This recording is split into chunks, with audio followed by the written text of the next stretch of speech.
Seja bem-vindo a mais uma sessão de SMR. Hoje eu lerei o capítulo 1 de Harry Potter e a Pedra Filosofal. Mas antes, eu gostaria que você colocasse o seu melhor pijama ou roupa confortável, fosse para a sua cama, apagasse a luz, pegasse o melhor travesseiro, se cobrisse, fechasse os olhos e escutasse o áudio. Não há problema nenhum em dormir durante o processo. Afinal de contas, todos nós queremos relaxar, não é mesmo? Hoje eu trago a versão do livro de capa dura, em que nós temos Edwige segurando a carta de Harry para Hogwarts. É muito bonita. As páginas são muito delicadas e fazem um barulho muito gostoso ao passá-las. Além disso, tem um cheiro, o que me lembra a primeira vez que eu li o livro. Que nostálgico. Bem, vamos parar de devagar. Vamos focar em relaxar. Posso começar? Pois bem, vamos lá. Capítulo 1. O menino que sobreviveu. O senhor e a senhora Dursley, da Rua dos Alfineiros, número 4, se orgulhavam de dizer que eram perfeitamente normais. Muito bem, obrigado. Eram as últimas pessoas do mundo que se esperaria que se metessem em alguma coisa estranha ou misteriosa, porque simplesmente não compactuavam com esse tipo de bobagem. O Sr. Dursley era diretor de uma firma chamada Groenings, que fazia perfurações. Era um homem alto, corpulento e quase sem pescoço, embora tivesse enormes bigodes. A Sra. Dursley era magra e loura e tinha um pescoço quase 2 vezes mais comprido que o normal, o que era muito útil, porque ela passava grande parte do tempo espichando por cima da cerca do jardim para espiar os vizinhos. Os Dursley tinham um filhinho chamado Dudley, o Duda, e em sua opinião não havia garoto melhor em nenhum lugar no mundo. Os Dursley tinham tudo o que queriam, mas tinham também um segredo, e seu maior receio era que alguém descobrisse.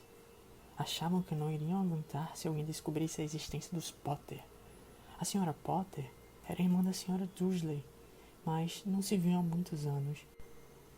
Na realidade, a senhora Dursley fingia que não tinha irmã, porque esta e o marido emprestavam era o que havia de menos parecido possível com os Dursley. Eles estremeciam só de pensar que os vizinhos iriam dizer se os Potter aparecessem na rua. Os Dursley sabiam que os Potter tinham um filhinho, mas nunca o haviam visto. O garoto era mais uma razão para manter os Potter à distância. Eles não queriam que o Duda se misturasse com a criança daquelas.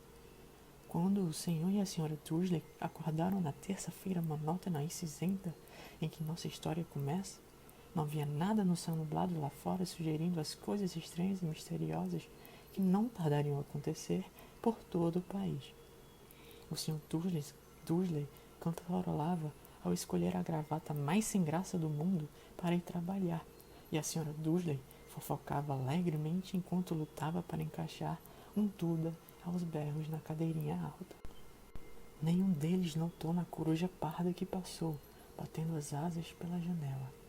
Às 8h30, o Sr. Dursley apanhou a pasta, deu um beijo no rosto da Sra. Dursley e tentou dar um beijo de despedida em Duda, mas não conseguiu, porque na hora Duda estava tendo um excesso de raiva e atirava o cereal nas paredes.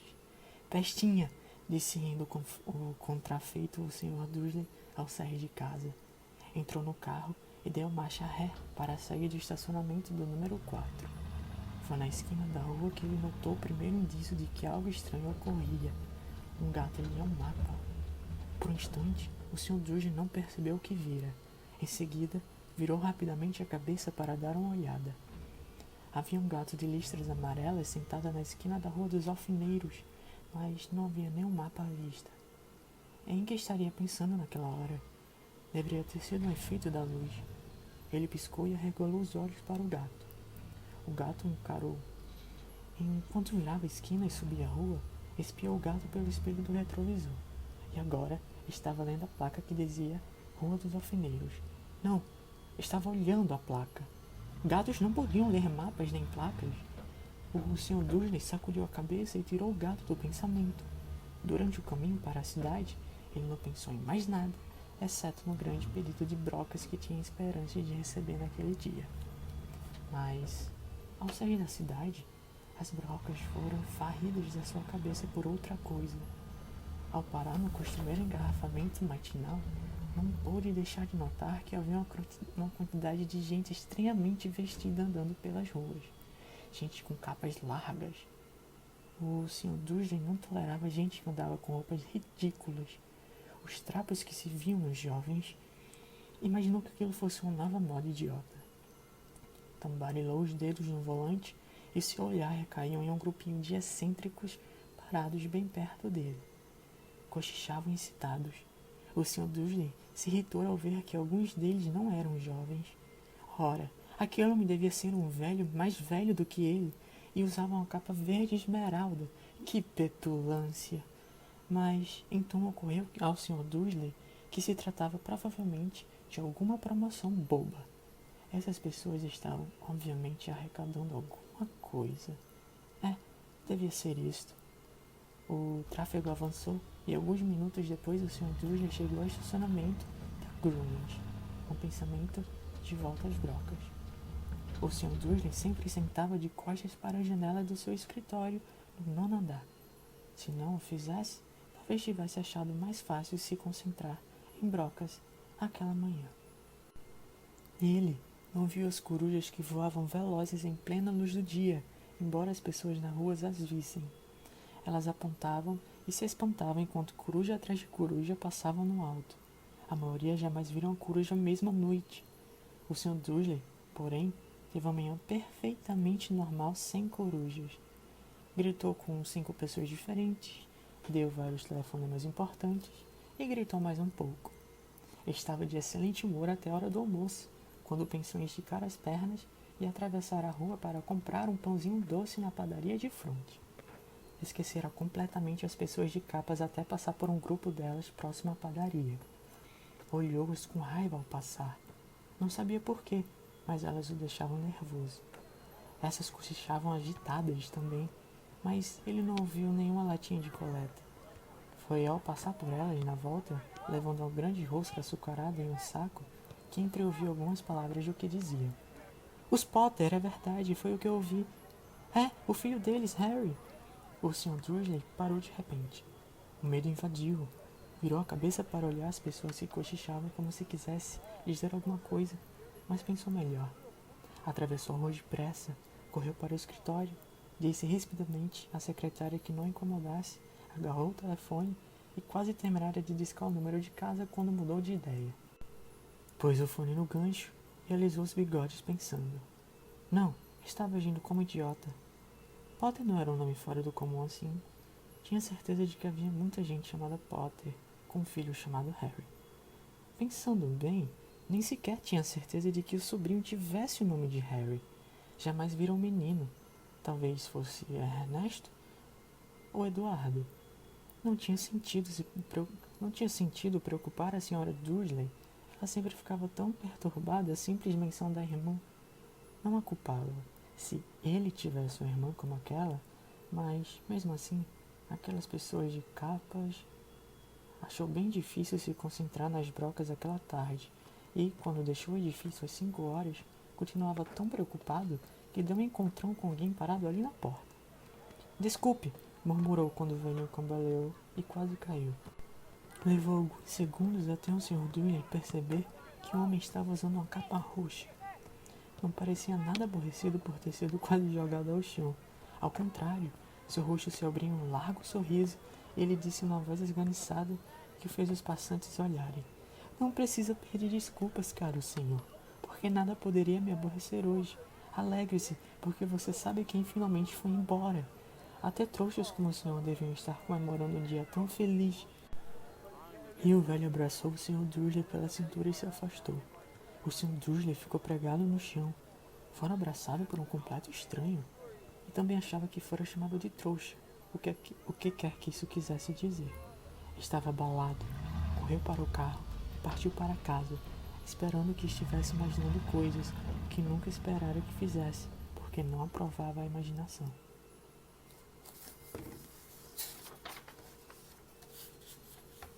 Quando entrou no estacionamento do número 4, a primeira coisa que viu, e isso não melhorou seu estado de espírito, foi o gato listrado que notara aquela manhã.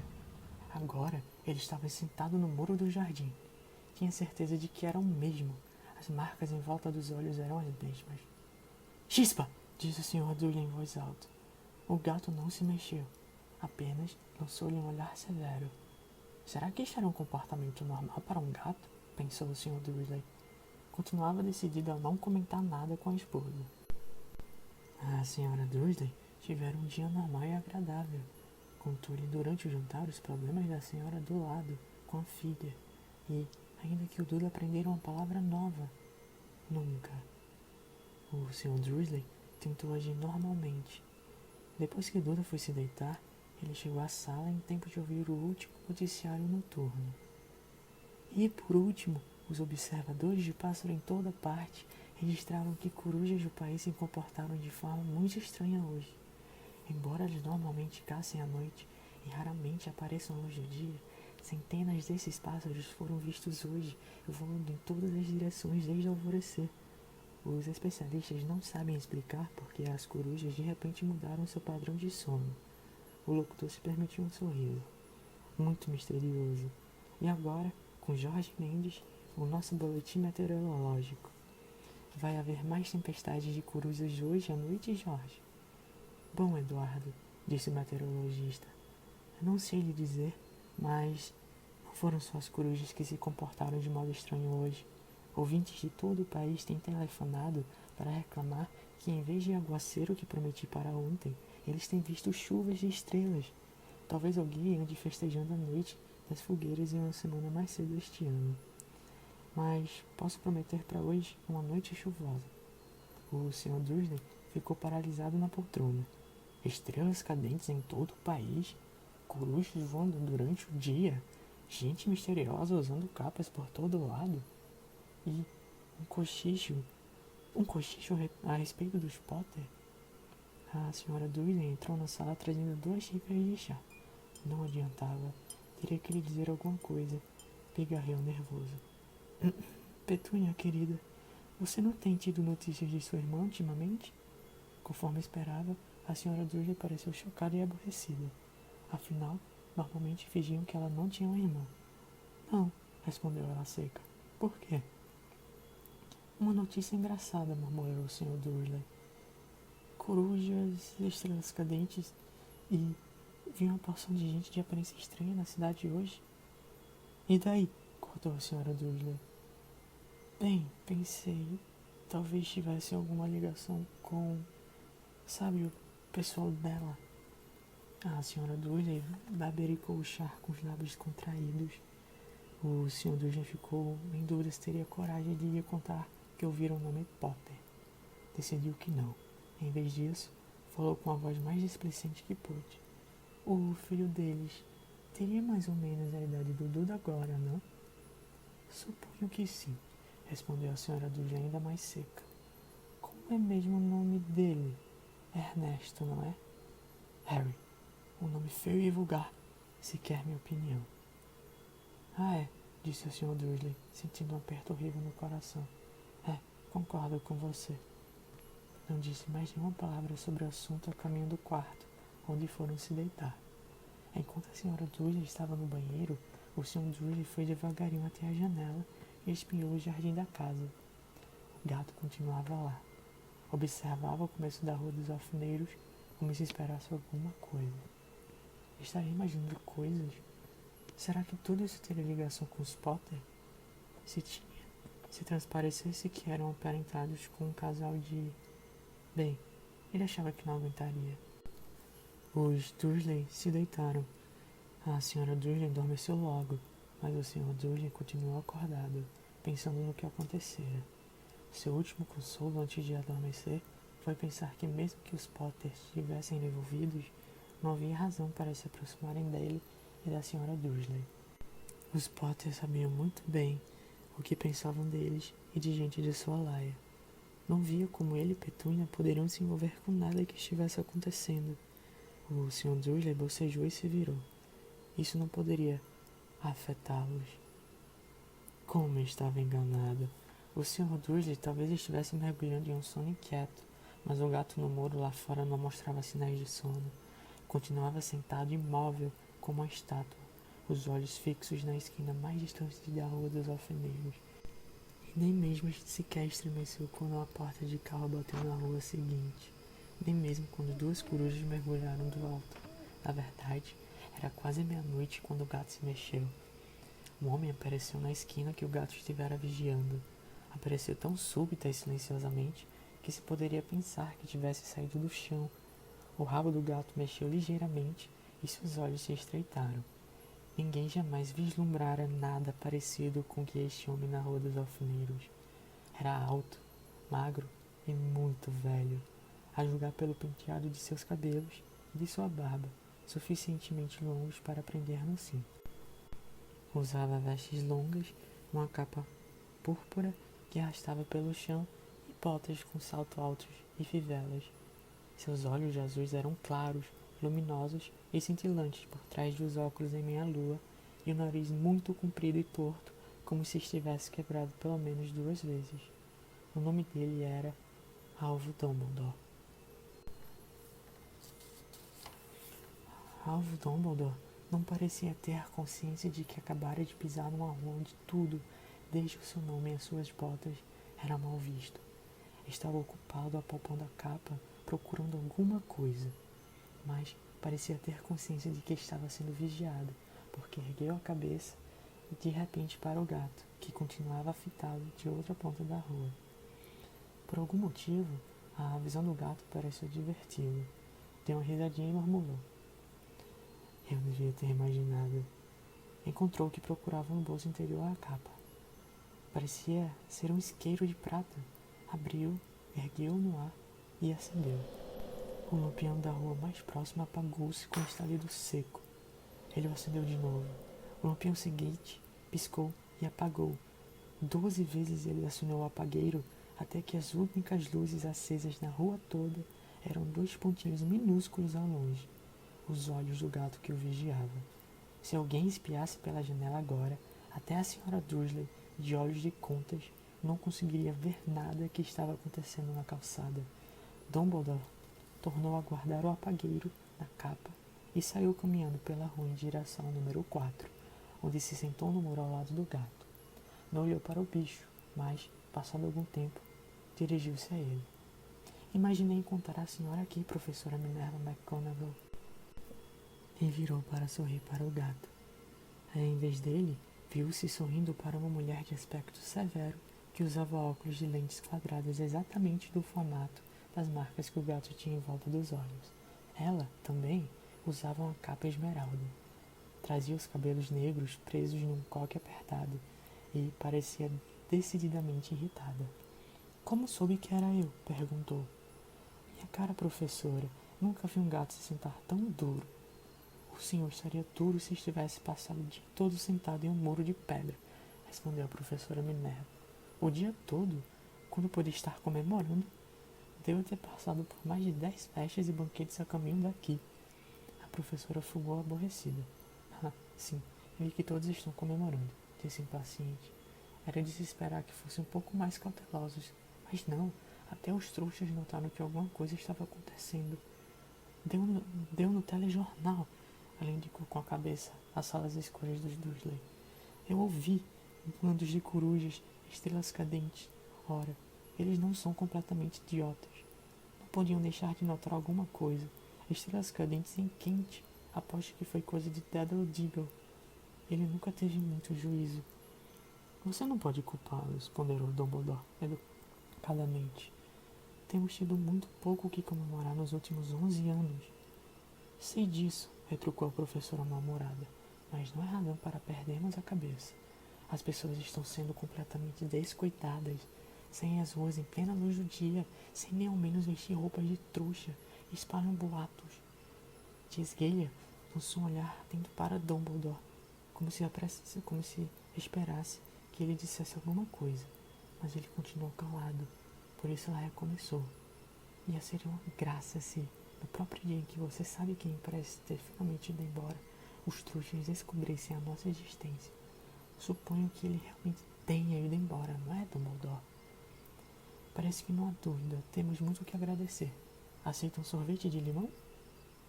O quê? Um sorvete de limão? É uma espécie de doce de trouxas de que sempre gostei muito. Não, obrigada, disse a professora Minerva com frieza, como se não achasse que o momento pedia sorvete de limão.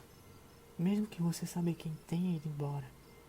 Minha cara professora, com certeza uma pessoa sensata quando a senhora pode chamá-lo pelo nome. Toda essa bobagem de você saber quem há 11 anos vinha tentando convencer as pessoas a chamá-lo pelo nome que recebeu, Voldemort. A professora franziu o rosto, mas Dumbledore, que estava separando 2 sorvetes de limão, pareceu não reparar. Tudo fica tão confuso quando todos não param de dizer você sabe quem. Nunca vi nenhuma razão para ter medo de dizer o nome Voldemort. Sei que não vê, disse a professora parecendo meio exasperada, meio admirada. Mas você é diferente. Todo mundo sabe que o único de quem você sabe... Ah, está bem. De quem Voldemort tem medo. Isto é um elogio, disse Dumbledore calmamente. Voldemort tinha poderes que nunca tive. Só porque você é muito... bem, nobre para usá-los. É uma sorte estar escuro. Nunca mais corei assim desde que a Madame Pomfrey me disse que gostava dos meus abafadores de orelhas novos. A professora Minerva lançou um olhar severo a Dumbledore e disse: as corujas não são nada comparado aos boatos que correm. Sabe o que estão todos dizendo? Porque ele foi embora. Que foi que finalmente o deteve? Aparentemente a professora Minerva chegara ao ponto de que estava ansiosa para discutir a verdadeira razão pela qual estivera esperando o dia todo em cima de um muro frio e duro, porque nem como gato nem como mulher ela fixara antes um olhar tão penetrante em Dumbledore como agora. Era óbvio que seja o que quer que fosse que todos estavam dizendo, ela não iria acreditar até que Dumbledore confirmasse ser verdade. Dumbledore, porém, estava escolhendo mais um sorvete de limão e não respondeu. O que estão dizendo, continuou ela, é que a noite passada Voldemort apareceu com Godric's Hollow. Foi procurar os Potter. O boato é que Lily e Tiago Potter estão mortos. Dumbledore fez que sim com a cabeça. A professora Minerva perdeu o fôlego. Lily e Tiago, não posso acreditar. Não quero acreditar. Não, alvo. Dumbledore estendeu a mão e deu-lhe um tapinha no ombro. Eu sei, disse deprimido.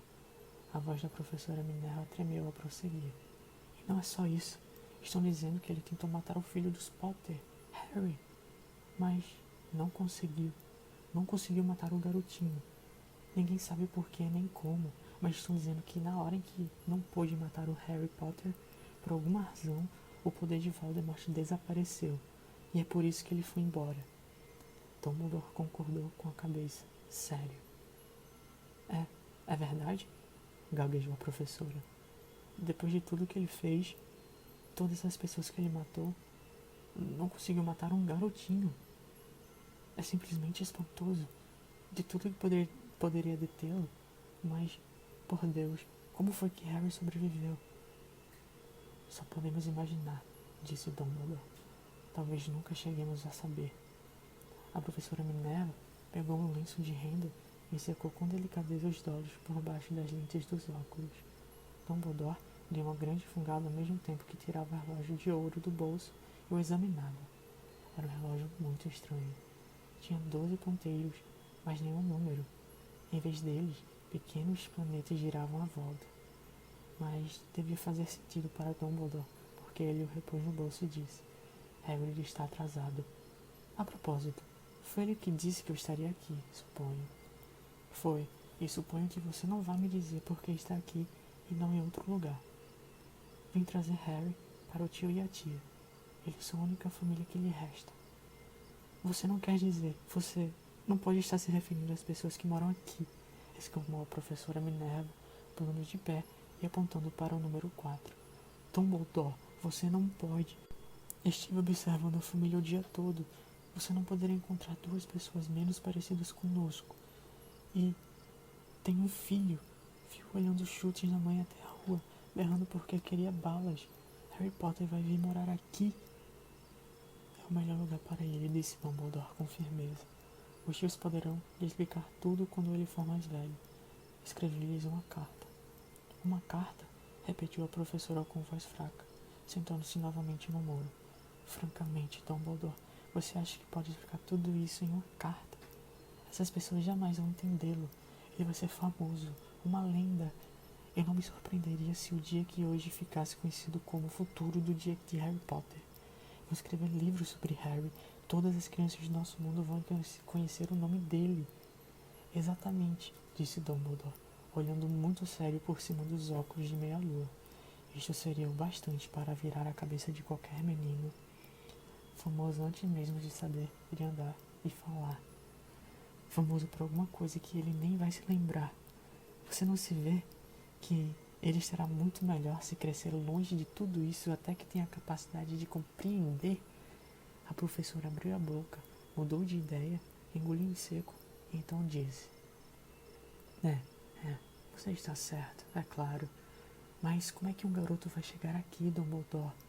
Ele olhou para a capa dele de repente, como se lhe corresse que talvez escondesse Harry ali. Hagrid vai trazê-lo. Você acha que é sensato confiar a Hagrid uma tarefa importante como esta? Eu confiaria a Hagrid a minha vida, respondeu Dumbledore. Não estou dizendo que ele não tem um coração no lugar, concedeu a professora de má vontade. Mas você não pode fingir que ele é cuidadoso, que tem uma tendência a... Que foi isso? Um ronco discreto quebrara o silêncio da rua. Foi aumentando cada vez mais enquanto eles olhavam para cima e para baixo, da rua à procura de um sinal de um farol de carro. O ronco se transformou em um trovão, e dois olharam para o céu, e uma enorme motocicleta caiu do ar e parou na rua diante deles. Se a motocicleta era enorme, não era nada comparada ao homem que montava de lado. Ele era quase 2 vezes mais alto do que um homem normal e pelo menos 5 vezes mais largo. Parecia simplesmente grande demais para existir. Tão selvagem. Emaranhados de barba e cabelos negros longos e grossos escondiam a maior parte do seu rosto. As mãos tinham o tamanho de uma lata de lixo e os pés calçados com botas de couro pareciam filhotes de golfinhos. Seus braços imensos e musculosos, ele segurava um embrulho de cobertores. Hagrid! Exclamou Dumbledore, parecendo aliviado. Finalmente! E onde foi que arranjou a moto? Pedi emprestada, professor Dumbledore, respondeu o gigante, desmontando cuidadosamente da moto ao falar. O jovem Sirius me emprestou. Trouxe ele, professor. Não teve nenhum problema? Não, senhor. A casa ficou quase destruída, mas consegui tirá-lo inteiro antes que os trouxas invadissem o lugar. Ele dormia enquanto estávamos sobrevoando Bristol. Dumbledore e a professora Minerva curvaram-se para o embrulho de cobertores. Dentro, apenas visível, havia um menino que dormia a sono alto. Sobre uma mecha de cabelos muito negros caída sobre a testa, eles viram um corte curioso. Tinha forma de um raio. Foi aí que... sussurrou a professora. Foi, confirmou Dumbledore. Ficará com a cicatriz para sempre. Será que você não poderia dar um jeito, Dumbledore? Mesmo que pudesse, eu não faria. As cicatrizes podem vir a ser úteis. Tem uma acima do joelho esquerdo que é o mapa perfeito do metrô de Londres. Bem, me dê ele aqui, Hagrid. É melhor acabarmos logo com isso. Dumbledore recebeu Harry nos braços e virou-se para a casa do Dursley. Será que eu podia me despedir dele, professor? Perguntou Hagrid. Ele curvou a enorme cabeça descabelada para Harry e lhe deu o que deve ter sido um beijo muito áspero e peludo. Depois, sem aviso, Hagrid soltou um uivo, como de um cachorro ferido. Psiu, sibilou a professora Minerva. Você vai acordar os trouxas? Desculpe, soluçou Hagrid, puxando o enormemente sujo e escondendo a cara dele. Mas não consigo suportar Lily e Tiago mortos. E coitadinho do Harry ter que viver com trouxas. É muito triste, mas controle-se, Hagrid. Ou vamos descobrir, sussurrou a professora, dando uma palminha desajeitada no braço de Hagrid, enquanto Dumbledore saltava a mureta de pedra e se dirigia à porta da frente. Depositou Harry devagarinho no batente, tirou uma carta da capa, meteu-a entre os cobertores do menino e, em seguida, voltou para a companhia dos dois. Durante 1 minuto inteiro, os três ficaram parados olhando o embrulhinho. Os ombros de Hagrid sacudiram, os olhos da professora Minerva piscaram loucamente, e a luz cintilante que sempre brilhava nos olhos de Dumbledore parecia ter se extinguido. Bem, disse Dumbledore finalmente, acabou-se. Não temos mais nada a fazer aqui. Já podemos nos reunir aos outros para comemorar. É, disse Hagrid com a voz muito abafada. Vou devolver a moto dos Sirius. Boa noite, professora Minerva. Boa noite, professor Dumbledore. Enxugando os olhos na manga da jaqueta, Hagrid montou na moto e acionou o motor com pontapé. Com um rugido, ele levantou o voo e desapareceu na noite. Nos veremos em breve. Espero, professora Minerva, falou Dumbledore com aceno de cabeça. A professora Minerva assou o nariz em resposta. Dumbledore se virou e desceu a rua. Na esquina, parou e puxou o apagadeiro.